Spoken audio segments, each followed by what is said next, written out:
கை கால் சுடுதா? வயிறு எரியிற மாதிரி இருக்கா? அடிக்கடி கோபம் வருதா? உங்க முகத்தில் சின்ன சின்ன பருக்களா? இது எல்லாம் உடல் சூடு அதிகரிப்பின் அறிகுறிகள். இந்த வீடியோவில் உடல் சூடு, அதாவது பாடி ஹீட், இதற்கு காரணம் என்ன? நம் உடலை உள்ளே இருந்து குளிர வைக்கிற 5 சக்தி வாய்ந்த உணவுகள் மட்டுமல்ல, ஆச்சரியமான சயின்டிஃபிக் ஃபேக்ட்ஸ் மற்றும் நம் பாட்டி வீட்டு ரகசியங்களையும் பார்க்கலாம். ஒரு எச்சரிக்கை: ஐஸ் வாட்டர் உங்கள் உடல் சூட்டை குறைக்காது. அதற்கு பதில் என்ன? முடிவில் சொல்றேன், முழுசா பாருங்க. முதலில், உடல் சூடுனா என்ன? உங்க உடலுக்கு உள்ளே ஒரு தெர்மோஸ்டாட் இருக்கு. அதுதான் ஹைப்போதாலமஸ். இது நார்மலா 36.1 degree Celsius to 37.2 degree Celsius வெப்பத்தை கண்ட்ரோல் பண்ணும். ஆனால் நம்ம காரமான எண்ணெய் நிறைந்த ஃபுட்ஸ், ராத்திரி தூக்கமின்மை, அதிகமான அழுத்தம் அல்லது வெயில்ல அலைதல், இவை இந்த சிஸ்டமை பாதிக்கும். அப்போ உடல் ஹீட் ஸ்ட்ரெஸ் நிலைக்கு போகும். ஆயுர்வேதப்படி உடல் சூடு என்பது பித்த தோஷம் அதிகரிப்பு. பித்தம் அதிகமானால் நெஞ்செரிச்சல், அல்சர், முகப்பரு, வியர்வை துர்நாற்றம் மற்றும் தூக்கமின்மை வரும். இதை சரி செய்ய பித்த சமனம் வேண்டும். அதாவது ஷீட்டலா, அதாவது குளிர்ச்சியான உணவுகள். ஒரு ஆய்வில் உடல் சூடு அதிகம் உள்ளவர்களுக்கு சிபிஆர், அதாவது சி ரியாக்டிவ் புரோட்டீன் என்ற இன்ஃப்ளமேஷன் மேக்கர் அதிகமாக இருப்பதாக தெரிய வந்துள்ளது. அதனால்தான் உடல் சூட்டை கவனிக்காமல் விட்டால் குரோனிக் டிசீஸ் வரலாம். உடனே ஃபுட்டா தீர்வு காண்போம். எளிமையான முதல் உணவு வெள்ளரி. ஆனால் நீங்கள் நினைக்கிற மாதிரி வெறுமனே தண்ணீர் சாப்பிட்டா போதாது. ஒரு இன்ட்ரெஸ்டிங் காம்பினேஷன்: வெள்ளரி ப்ளஸ் மிளகு. வெள்ளரியில் 96% தண்ணி ப்ளஸ் சிலிக்கா. இது உடலின் வெப்பத்தை உறிஞ்சும். ஆனால் வெள்ளரி மட்டும் சாப்பிட்டால் அது சிறுநீர் வழியாக விரைவில் வெளியேறும். மிளகும் சேர்க்கும்போது அதில் உள்ள பைப்ரின் வெள்ளரியின் நியூட்ரியன்ஸை, உடல் உறிஞ்சும் விகிதத்தை அதிகரிக்கும். மேலும் மிளகு உங்க ஸ்டொமக் ஆசிடை பேலன்ஸ் பண்ணும். சிம்பிள் ரெசிபி: வெள்ளரி மிளகு ரைத்தா. துருவிய வெள்ளரி அரை கப், தயிர் அரை கப், உப்பு ப்ளஸ் பொடித்த மிளகு 3/4 டீஸ்பூன், கீரை ஆப்ஷனல். கலந்து லஞ்சுக்கு சைடாக சாப்பிடுங்க. இரண்டாவது ஃபுட், இது உங்கள் பாடி ஹீட்டுக்கு ஃபயர் எக்ஸ்டிங்ஷர் மாதிரி: நுங்கு மற்றும் வாழைத்தண்டு. வாழைத்தண்டில் லித்தோலித்திக் பண்பு உள்ளது. அதாவது உடலில் உள்ள அதிகப்படியான யூரிக் அமிலத்தை கரைக்கும். உடல் சூட்டினால் சிறுநீர் எரிச்சலா அல்லது கால் கீழ்வாதமா? வாழைத்தண்டு ஜூஸ் குடியுங்க. ஆனால் வெறும் ஜூஸை விட. ரெசிபி: நுங்கு ப்ளஸ் வாழைத்தண்டு ஸ்மூத்தி.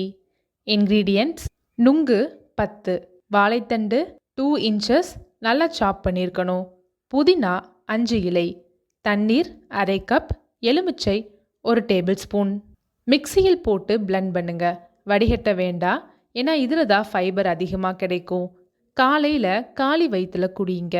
நொங்கில் பொட்டாசியம் அதிகம். இது உங்கள் செல்களில் உள்ள சோடியத்தை வெளியேற்றி உடல் வெப்பத்தை குறைக்கும். இதற்கு பெயர் இயற்கையான ஏசி. சந்தனம்னு நினைச்சிங்களா? இல்லை, உணவு பட்டியலில் ஒரு ஹிட்டன் ஜெம், அதாவது கசகசா, பாப்பி சீட்ஸ்.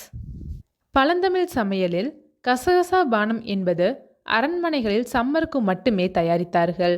காரணம், கசகசாவில் உள்ள லினோலிக் அமிலம் நம் நரம்பு மண்டலத்தை குளிர வைக்கும். உடல் சூடால் ஏற்படும் தூக்கமின்மை, அமைதியின்மை, இதை கசகசா சரி செய்யும். கசகசா பூந்துளசி பால்.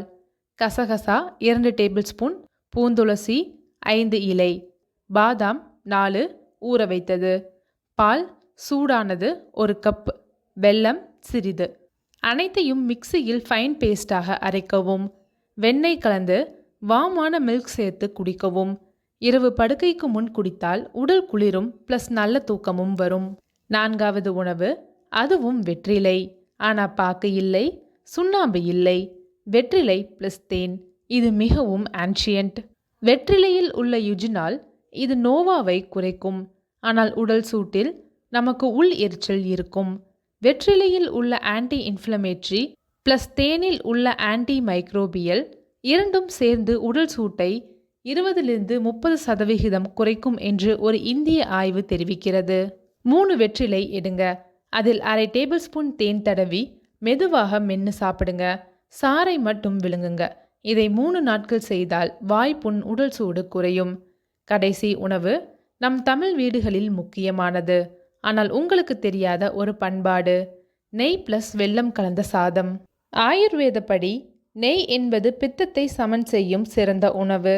ஆனால் உப்பு சேர்த்தால் உடல் சூடு அதிகமாகும். அதற்கு பதில் வெல்லம் சேர்க்கவும். வெல்லத்தில் உள்ள ஃபெருலிக் ஆசிட் ஒரு பவர்ஃபுல் ஆன்டிஆக்சிடென்ட். இது உடல் சூட்டால் வரும் டிஷ்யூ சேதத்தை சரி செய்யும். வேக வைத்த சாதம் 1 கப், அதில் 1 டேபிள் ஸ்பூன் நெய், 1 டேபிள் ஸ்பூன் வெல்லத்தூள் நன்றாக கலந்து வெள்ளரி ரைத்தாவுடன் சாப்பிடுங்க. மதிய உணவு இதுவாக இருந்தால் உடல் குளிர்ச்சியாக இருக்கும். இனி நீங்கள் செய்யும் மிகப்பெரிய தவறு: உடல் சூடு அதிகமானதும் ஃப்ரிட்ஜில் இருந்து ஐஸ் வாட்டர் குடிப்பீங்க இல்லையா? அது தவறு.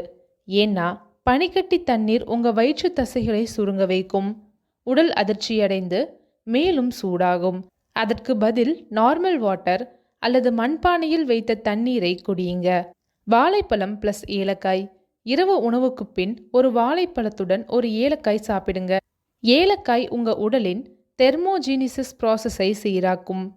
சுருக்கமாக உடல் சூடு குறைய: முதலாவது வெள்ளரி பிளஸ் மிளகு ரைத்தா, இரண்டாவது நுங்கு பிளஸ் வாழைத்தண்டு ஸ்மூத்தி, மூன்றாவது கசகசா பூந்துளசி பால், நான்காவது வெற்றிலை பிளஸ் தேன், ஐந்தாவது நெய் பிளஸ் வெல்லம் சேர்த்த சாதம். ஐஸ் வாட்டர் வேண்டாம், மண்பானை தண்ணீர் குடியுங்க.